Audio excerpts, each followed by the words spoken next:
And it was one of those moments where you feel a call within, almost like a scream within that told me, this is it. This is what you're supposed to do. It was a clear sign. It was that spark that started all of this. My misconception was that everybody was on board and everybody knew about sustainable design, and that was common practice. There wasn't really a ready job role that I could just slot on. It was something that I had to build myself. Welcome to the first episode of Earth Inhabited. We'll be joining Sara, who is an architect and lecturer specialising in sustainability. We'll be discussing how sustainability is and will become a more important topic in architecture as we move closer into a world of increasing climate and environmental challenge. So I begin by asking Sara, what got her into studying architecture? Growing up, I really enjoyed drawing, and I enjoyed creative activities overall. And when I wanted to pick what I wanted to do after high school, I wanted to pick something that was artistic and creative, but also that would allow me to get a job at the end of my studies. And so architecture seemed like a good choice. And so I went in not really knowing what to expect from it. I didn't really know much about buildings. I wasn't really paying attention to buildings before then. And early in that journey, I fell in love with architecture. And I think it was around my third year when I connected the design of buildings with sustainability. And that's when I realized that this wasn't just, doing a bit of drawing or doing some clever, fancy design. It was more a career that could allow me to make the world a better place through good design and architecture. That was the first switch, really, that happened internally that led me to where I am today. So was there a pivotal moment that got you focusing on sustainability? Somewhere in my third year, I came across this documentary called The 11th Hour.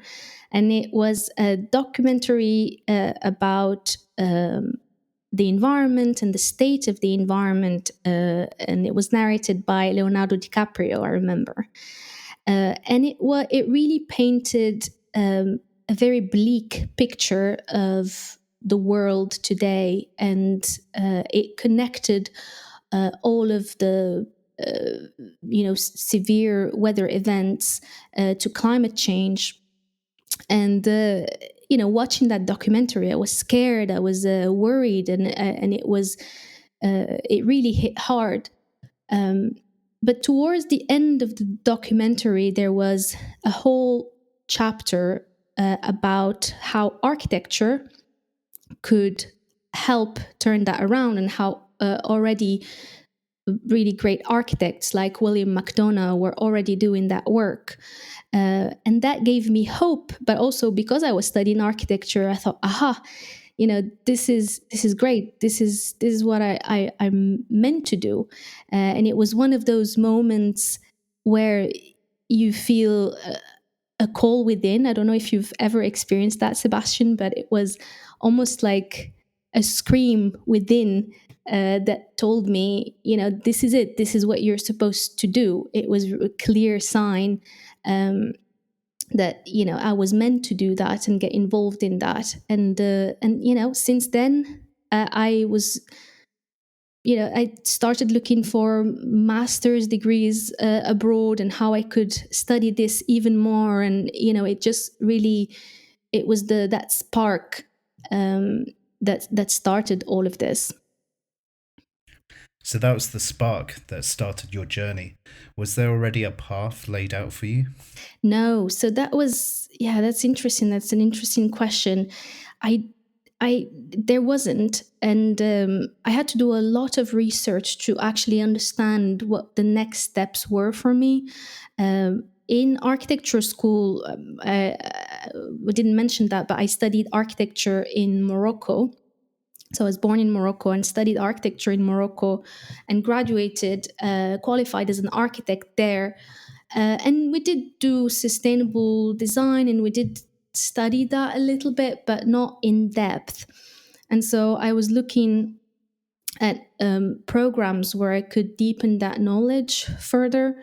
And I had to do a lot of research to find the right programs. And was able to finally find one where I could also apply for a scholarship that offered a scholarship. And I was very lucky to be accepted at the University of Nottingham, where I got a scholarship to study sustainable building technology. So I did that. That was an MSc. I did that degree. And then after that, again, there wasn't really a job title that said sustainable architect, right? So after that, I had to really figure out what were the next steps. And ironically, in the UK, I actually didn't hold the title architect because the title in the UK is a protected title. So I had to go through a whole process of kind of like converting my architecture diploma, my Moroccan one, into the UK equivalent so that I could be called an architect in the UK, and I could use the title and I could apply for jobs as an architect. But then, even then, architecture practices, my misconception was that everybody was on board, and everybody knew about sustainable design, and that was common practice. And yes, there was some of that, but it wasn't. It was, and it still is. It's still this new buzzword, sustainability in the built environment. It's been there for decades, but it's still, I think, misunderstood. And there are some practices that practice sustainable architecture, but some of them are still working in the traditional way. Many of them are, and still just trying to catch up with building regulations. And so there wasn't really, it wasn't, a ready job role that I could just slot on, or it was something that I had to build myself. It was a career that I had to build myself.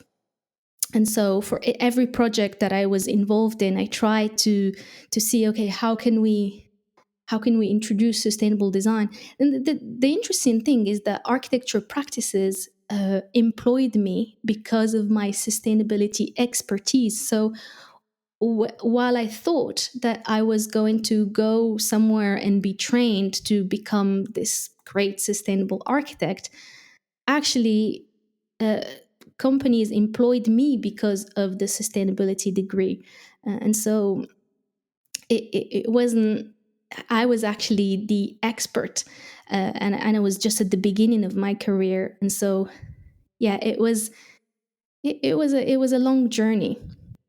So, if there isn't currently a learning path in education for sustainable design, what about mentors or other people who are already in that space? I had this idea that I was going to find the perfect mentor, right? I was going to find this person who was going to take me under their wing, and that were going to teach me everything that needed to be learned about sustainability. And then, after working with them or being their right hand for 3 to 4 years, I was finally going to be able to design sustainable buildings, and I was going to be fully qualified to do that and have enough experience to do that. And so while I was looking for mentorship, actually people wanted me to tell them about sustainability. And so I realized that, okay, there isn't such a person, there isn't such an ideal mentor. And what I had to do instead is that I had to learn and have my, you know, different mentors for different things, and build my own training and my own experience based on books, based on programs, based on expertise from one person and expertise from another person, and just build this um, architect that I wanted to become. So, after building that learning path for yourself, how did it feel when companies or clients approached you at the beginning? It was a lot of imposter syndrome at the beginning, but very quickly I realized, no, actually, I do have the tools to design sustainable buildings, and it was just a matter of trusting myself and doing it, because nobody else around me was doing it. As you started doing it, how did you apply yourself and grow your confidence? I think it was a process of integrating some good practice in projects here and there, and being trusted with more responsibilities and more client facing tasks. And then slowly that confidence builds, and then you think, let's suggest more. And yeah, I think that's how it happened. There wasn't that the transition was very gradual, I guess. As an architect, you present clients with options. How do you communicate sustainable options? Often the sustainable option is usually the one that makes the most sense. And so you start looking at sustainability not as numbers and metrics, but you start looking at it through the lens of well-being and good daylight and good ventilation and quality spaces. Uh, and I think when presented that way, it just makes sense, and the clients are on board, and that's how you start integrating it more and more in projects. The sustainable options, how do you present them to the client? It all revolves around the client and their brief and what they're looking for. And part of the job of an architect is to help the client to really um, visualize or verbalize their brief and really understand what they want out of a space. Because clients look at grand designs and look at magazines, and they might have an idea of, maybe this is important to me, this is not important to me. But actually our job is to ask them the right questions and understand what they care about most. I think we often, when we think about sustainability, it's almost like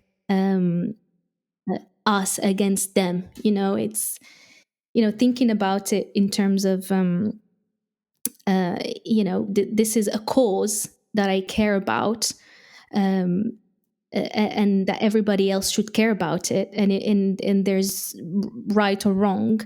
But actually, when talking to clients, it's not very productive. I found, and one of the lessons that I learned, that it's not very productive to defend the climate, or talk about climate change, because ultimately clients come to an architect to design their homes. They have a budget. They usually well earned money, and that they want to spend in a quality space where they can have a good life. Where a nice space where they can spend their time. Um, and so uh, that's what that's what they want, and that's what we need to offer to them. We need to offer them quality spaces. And when you talk about sustainability in terms that they care about, for example, we are putting roof lights on your house, because they will provide better ventilation of your space, and they will provide lighting, etc. And you talk about how these things can enhance their experience of the space, then they're more likely to accept them and they're more likely to be on board. And obviously, these things are good for sustainability as well, because having roof lights helps with natural ventilation, helps with the daylight, and so reduces energy consumption, etc. So it's about how sustainability is presented to the clients. It needs to be presented in a way that will that presents solutions to things that they care about, rather than something, CO2 emissions that, that not everybody cares about that. I'll give you an example of a client, a couple, a retired couple, who wanted to move from a two-story house to a one-story house, and they wanted to build their own house in their garden. And so, um, really, really nice couple, really kind, and they really enjoyed sitting by the window reading a book. They loved their garden. They were very much into gardening. They loved having a pristine garden, and they loved spending time in their garden, but then also being inside and reading, etc. And we noticed that when we went to them to talk about the brief, they were always sitting by the window, uh, overlooking their garden and reading a book. And we thought, well, this is great. When we were talking about the brief of their house, we suggested this sunroom that was south facing and that was overlooking their garden. And they absolutely loved the idea, because it just met their needs and the way they lived, and what they enjoyed doing most. And so that sunroom was also part of the sustainable strategy that we had for the house, to passively heat the house in winter. And because they were um, a retired couple, and they didn't really want to be involved with technology. They didn't even want underfloor heating. For them, it was too overwhelming, because it was too different from what they knew. And so that sunroom was an excellent solution for them, because it met so many of their needs, including heating the house and making it comfortable for them.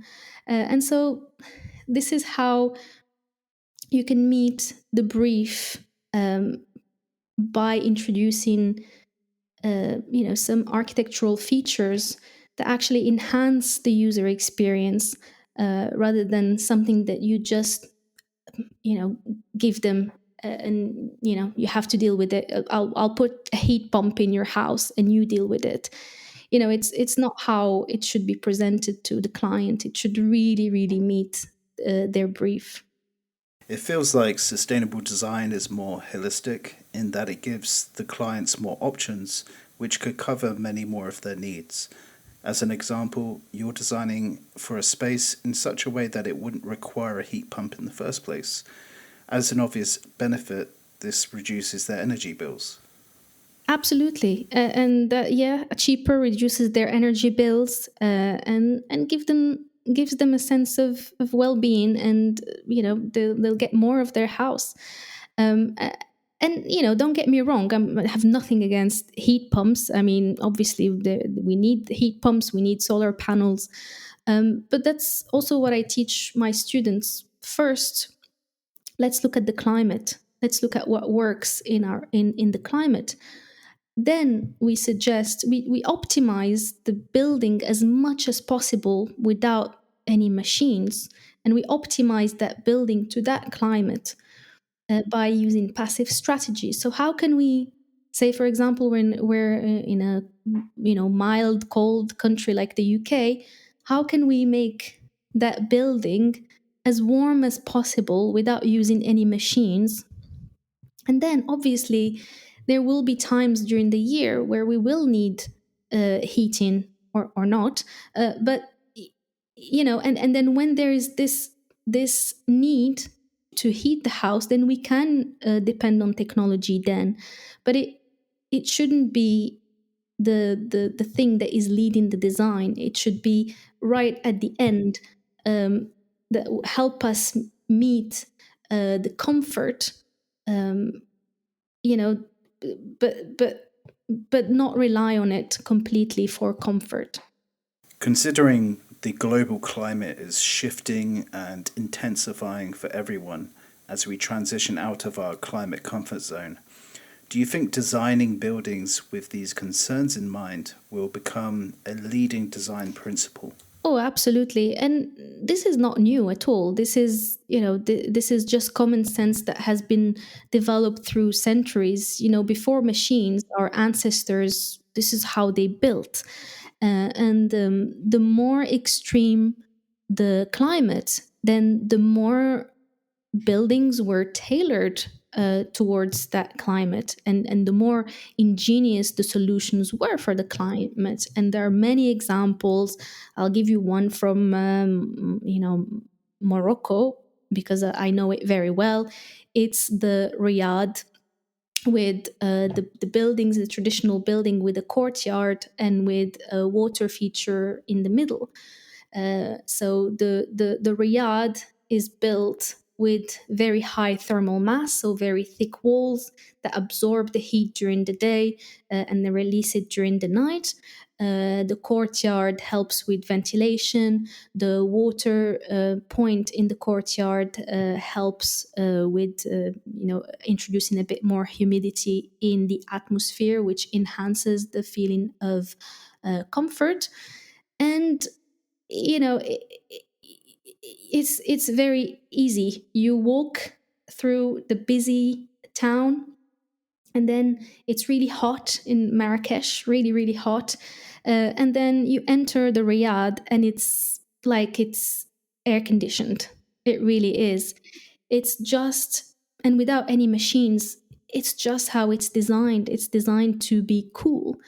And there are many examples from around the world. We talk about, I mean, yeah, there are really endless examples from around the world. And this is how we've been designing. And this is vernacular architecture. This is also something that I teach my students. Wherever you go in the world, there is a tradition of vernacular architecture where people have always designed for the climate.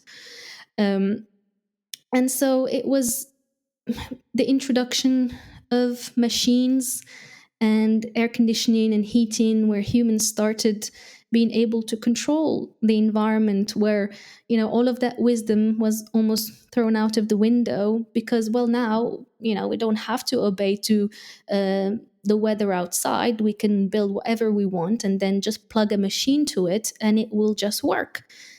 But then obviously it's not working anymore, because we're running out of sources of energy, global warming, etc., CO2 emissions, etc. So now we're going back to trying to kind of like take back that wisdom and apply it again. But it's nothing new. We just unfortunately forgot about it, because as human, we do that best. We think we know best, with technology. But actually, wait a second. It's taking a step back and thinking about the impact of what we've been doing. And there's this image that I show my students as well, uh, of cityscapes around the world, and you see New York, Singapore, London, and they all have skyscrapers that look very similar. And how come? How come? These are different weathers, different climates. How come we're building the same thing everywhere in the world? Obviously, it's not right, because buildings will never perform the same. In different areas of the world, we need to build for our climate. But this is how our world has evolved. Over the past century, I suppose, where we've developed technology along with the availability of cheap energy, the architecture has become homogenized, like you say. But if you design to adapt to the local climate, whereby each adaptation could be different, does it open up a sense of creativity and excitement to design for that? Oh yeah, it's absolutely amazing. And in my newsletter, you'll have noticed that I try to present a project at every issue of a modern interpretation of that vernacular architecture, of that traditional wisdom. And I think the latest one was an airport, and it's just, you can take these principles and modernize them, and use technology to even enhance them even more, and like you said, just preserve that sense of place, and just design buildings for their environment and their climate. And yeah, there are amazing architects who are doing incredible work right now, and they deserve to be highlighted more than they are at the minute. Um, and so it's absolutely possible, and it is a very, very exciting area to go into. If you're finding this episode interesting so far, then check out Sara's YouTube and Substack. They're linked in the description. Yeah, so the first exercise that we start with is calculating our environmental footprint, but like our personal environmental footprint. And, I start by asking them if they thought they were within the UK average, or below the UK average, or above the UK average. So that gets them thinking a little bit about, their sustainable practices, or lack thereof. And then they go and they do that. They scan this QR code and they go through that questionnaire, and it asks them lots of questions about, home, how they heat their buildings, etc., what they eat, how much shopping they do, etc. So it does give them some prompts that gets them thinking about it, and then it gives them the result, and then I use that as an icebreaker to get to know them a little bit more, and know what they care about. And yes, I think it just starts that conversation and sparks those ideas at the beginning of the term. And I found, especially this year, I found that many of them, are actually interested.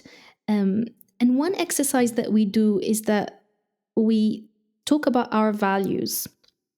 And I ask them to think about the values, the things that are most important to them right now, the things that they value most right now. And it could be anything. And then we try to do a little pledge to try to change one thing in our practice that helps us become more sustainable, or improve our environmental footprint in line with our values, right?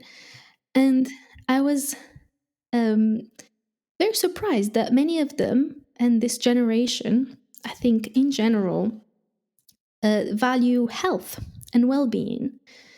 And so once you, and that's amazing, because once you start thinking about health and well-being, and what could you change that would enhance your health and well-being, then you start talking about walking instead of using the car, for example, or ordering less takeout, and cooking at home, eating organic foods, eating local foods, etc. And then you start making that link between sustainability and well-being and your values, and you realize that actually the best choice for you, the healthiest choice for you, is also the most sustainable choice.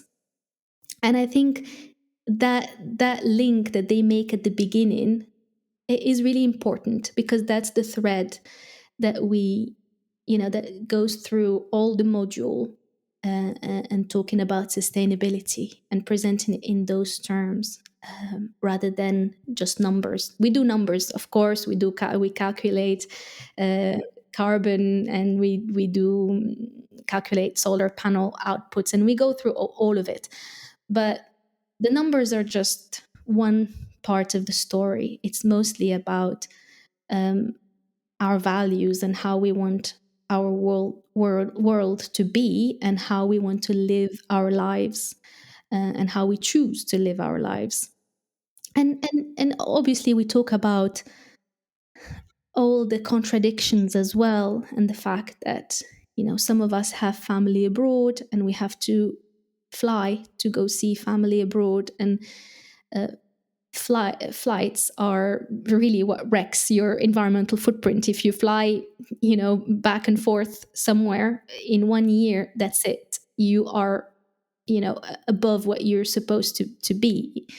But we talk about all of these things, and we talk about it's not simple, and the trade-offs are not simple, and we need to do better. And we talk about how the train fare, for example, is more expensive than actually flying. Uh, Although trains are supposed to be, more sustainable, and they should be the most accessible way of traveling across Europe or whatever. Sometimes it's much cheaper to fly, or oftentimes it's much cheaper to fly. And we just talk about these contradictions, but I think I think that's how I try to introduce it, and not with this is right and this is wrong, but the fact that we live in a very complex world that doesn't make it easy for us to make the sustainable choices, that pushes us to consume, um, and we we would just do what we can, and this idea that our well-being is very closely linked to being sustainable. Yeah, health and well being is something important to almost everyone because it affects our direct experience of life. It's a very personal thing. And it seems architecture, the design of our habitat, plays a big role in that. And what happens to be healthy for us seems to also be the sustainable option. As we discussed earlier, how do your students take to that kind of philosophy? Yeah, tried in the module to make it as inspiring as possible, and hopeful, because it is, when you start looking at the state of the environment, it is really scary. And 2050 is around the corner, and I tell them, this is within your lifetime. This is within our lifetime. It's not very far off. 2050, the cutoff point where the temperatures need to stay, below a certain amount. It's just around the corner, and you are a big part of this. Your careers will just play such a big role. And it is a big responsibility, but also exciting because you really get to do something about it. One of the reasons why I love this job so much, it's because I do have the freedom to design the module the way that I want to design it. And initially, this module was a bit tricky because it was very scientific. There were lots of calculations, and I think it just confused the students a little bit. And I haven't really seen them. I've seen some of the material that was there before, but it was very much studying, very scientific. Let's study the phenomenon of, I don't know, heat transfer or that sort of thing. But I think that is, to me, that wasn't the right approach. So when I was brought on board, I completely redesigned the module to make it more relatable to the students, but also to their job role, because I teach future quantity surveyors and construction managers. And in my opinion, they don't need to know the physics of heat transfer. You need to know the theory, but you don't really need to do very complicated calculations, because you will never do that in your job. So I tried as much as possible to relate it to relate the content to what they will do as when they qualify, but also give them the whole picture and contextualize everything within their lives, within the planet, within the regulation, etc. And so and I was really happy that I got to do that, because I like you said, I was given, you're the expert. Again, I was put in that situation where you're the expert, you do your thing, and I very much changed everything. So to close out the episode, what advice would you give to anyone listening right now? Yeah, so I never considered myself talented particularly in anything in particular, but I get passionate about things, and I engage in the learning process. And in my opinion, if you love something so much, then you are meant to do it. And it's just a matter of putting in the hours. And if you put in more hours than most people do, then you will become the expert in that particular thing, in that particular field. And everybody, even if you don't feel like the expert in the field, you will naturally, everybody will look to you as the expert in that particular field. So, maybe it's a bit, I don't know. I wouldn't say it's naive. I think this is my experience. If you love something, you just go for it and put in the work, and soon enough you will become the expert, and it will take you to places where you never thought were possible. And to me, like teaching sustainability at university, that's that I never thought that I would be doing that. And so I say early in my career. So yeah, I'm a very hopeful person, I think. And I think I believed in myself early on, and even with moments where I wobbled or I thought maybe I am not good enough, like we all do, we have those moments. But ultimately, deep down, there is something that keeps you going. And to me, I think it's even if you have moments where you wobble, you still do believe in yourself, and you just have to keep going.